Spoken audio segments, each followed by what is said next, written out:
بسم اللہ الرحمن الرحیم۔ رسول کریم صلی اللہ علیہ وسلم نے فرمایا، جو بھی شخص یہ تسبیح پڑھے گا تو اسے کوئی چیز نقصان نہیں پہنچائے گی۔ 1000 سال سے چھپی یہ تسبیح جو بھی اس تسبیح کو کرے گا اس کا ہر ناممکن کام ممکن میں بدل جائے گا۔ جن چیزوں کی انسان کو ضرورت ہوتی ہے، خواہ وہ دنیاوی ضرورت ہو یا دینی ہو، ہر ایک کو اللہ سے مانگا جائے۔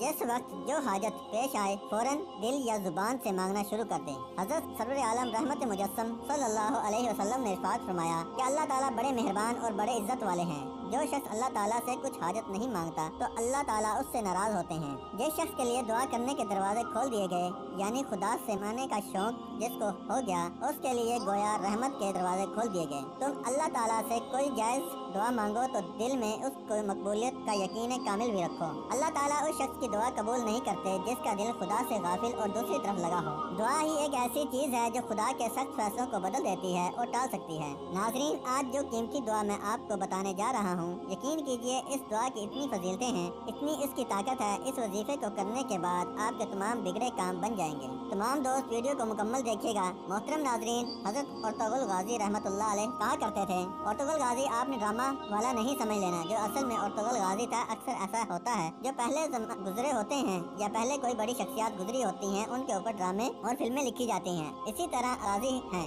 ارطغرل غازی وہ شخصیات تھے جنہوں نے کسی بھی جنگ میں بھی شکست نہیں کھائی، ہمیشہ کامیابی ہی ملی۔ وہ یہ وظیفہ کیا کرتے تھے جو آج میں آپ کو بتانے جا رہا ہوں۔ اب سوال یہ ہے کہ مجھے کیسے پتا چلا حضرت ارطغرل غازی رحمت اللہ علیہ کیا کرتے تھے؟ یہ تسبیح پڑھا کرتے تھے۔ یہ بہت ہی طاقتور تسبیح ہے۔ جس نے یہ تسبیح کی ہے وہ کبھی مایوس نہیں ہوا۔ اب ہم وظیفے کی طرف چلتے ہیں، تسبیح کی طرف آتے ہیں، کیسے وہ پڑھا کرتے تھے۔ انشاءاللہ آپ بھی اس دعا کو پڑھو گے، اس وظیفے کو کرو گے۔ اس کا ایک خاص طریقہ ہے، وہ بھی میں آپ کو بتاؤں گا۔ اگر آپ اس طریقے سے کرو گے، انشاءاللہ آپ کے بھی بگڑے کام بن جائیں گے۔ حضرت ارطغرل غازی رحمت اللہ علیہ نے کوئی بھی شکست نہیں کھائی۔ تاریخ اٹھا کر دیکھ لیں، ان کو کامیابی ہی ملی ہے۔ انشاءاللہ آپ کو بھی کامیابیاں ملیں گی۔ وہ خود بتاتے ہیں کہ وہ یہ وظیفہ کیا کرتے تھے۔ اس وظیفے کو کرنے کے بعد اب میں وظیفہ بتانے جا رہا ہوں، ذرا غور سے سنیے گا۔ اب آپ کے ذہن میں کوئی شک نہ رہے تو میں چھوٹی چھوٹی چیزیں بھی آپ کو بتانا چاہتا ہوں۔ وظیفے کو کس وقت کر سکتے ہیں؟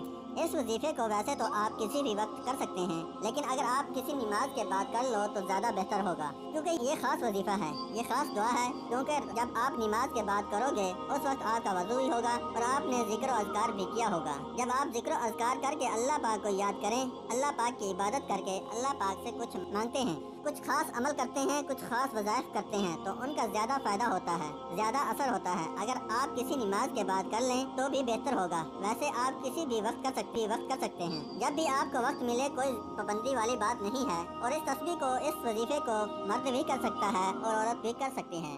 اگر کوئی عورت کرنا چاہے، اس کی زندگی میں مشکلات ہیں، وہ بھی اس وظیفے کو کرے، انشاءاللہ اس عورت کو بھی کامیابی ملے گی۔ اسی طرح کوئی مرد کرے، اس کو بھی کامیابی ملے گی۔ مردوں کے بہت سے مسائل ہوتے ہیں، انہوں نے ذریعہ معاش کرنا ہوتا ہے، دولت کمانی ہوتی ہے، اپنی بیوی بچوں کو پالنا ہوتا ہے، مرد تو لازمی کریں گے۔ مختصر یہ ہے، کوئی بھی کر سکتا ہے، انشاءاللہ فائدہ ہی فائدہ ہے، کامیابیاں ہی کامیابیاں ہیں۔ پھر آپ ایک ہی مرتبہ اعوذ باللہ من الشیطان الرجیم بسم اللہ الرحمن الرحیم تو پڑھ لیں گے۔ اس کے بعد آپ درود پاک پڑھ لیں گے۔ 3 بار آپ یہ درود پاک پڑھیں گے آپ صلی اللہ علیہ وسلم کی ذات پر۔ اور اگر کسی میرے بہن بھائی کو یہ درود پاک نہیں آتا تو وہ کوئی ایسا بھی پڑھ سکتا ہے جو اس کو آتا ہے، اور کوئی سا بھی نہیں آتا، یہ صرف اتنا کہہ سکتا ہے صلی اللہ علیہ وسلم۔ اس کے بعد آپ نے سورہ اخلاص کو پڑھنا ہے اور اس دعا کو بھی پڑھنا ہے جو ابھی میں آپ کو بتاتا ہوں۔ دیکھیے سورہ اخلاص، اس میں اللہ تعالیٰ کی وحدانیت بیان کی گئی ہے، اس میں اللہ تعالیٰ کا تعارف ہے۔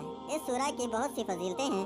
قرآن پاک اور حدیث کا نچوڑ اگر نکالا جائے، پورے دین اسلام کا نچوڑ نکالا جائے تو صرف یہ صورت بچے گی۔ اس میں اللہ تعالیٰ کا تعارف ہے، اللہ تعالیٰ کی وحدانیت ہے، اللہ تعالیٰ کی بڑائی ہے۔ بے شک اللہ تعالیٰ ہی ہے جو سب کو نوازتے ہیں اور سب کی مشکلات دور کرتے ہیں۔ آپ نے 41 بار اس سورہ کو پڑھنا ہے، یہ اس وظیفے کا حصہ ہے۔ دیکھیے تھوڑی سی تعداد زیادہ ہو سکتی ہے، لیکن اس کے جو کمالات ہیں انشاءاللہ آپ خود دیکھو گے۔ یہ وظیفہ بہت ہی خاص ہے۔ ابھی تسبیح بھی میں آپ کو بتاتا ہوں، لیکن جو سورہ اخلاص کا میں آپ کو بتاتا ہوں 41 مرتبہ آپ نے پڑھنا ہے، یہ وظیفے کا حصہ ہے۔ ویسے تو چھوٹی سی سورت ہے، قل هو اللہ احد اللہ الصمد لم یلد ولم یولد ولم یکن لہ کفوا احد۔ یہ ایک مرتبہ ہو گیا 10 سیکنڈ میں۔ ایک دفعہ آپ سورہ پڑھ لیں گے، 41 بار آپ نے پڑھنا ہے، زیادہ سے زیادہ آپ کے 10 منٹ لگ جائیں گے۔ اس وظیفے کے جو کمالات ہیں، آپ کے تمام بگڑے کام بن جائیں گے، آپ کی مشکلات دور ہو جائیں گی، آپ کی زندگی میں آسانی آ جائے گی۔ اگر آپ کے کام اٹکے ہوئے ہیں، جیسا کہ میں نے آپ کو پہلے بھی شروع میں بتایا ہے کہ اس وظیفے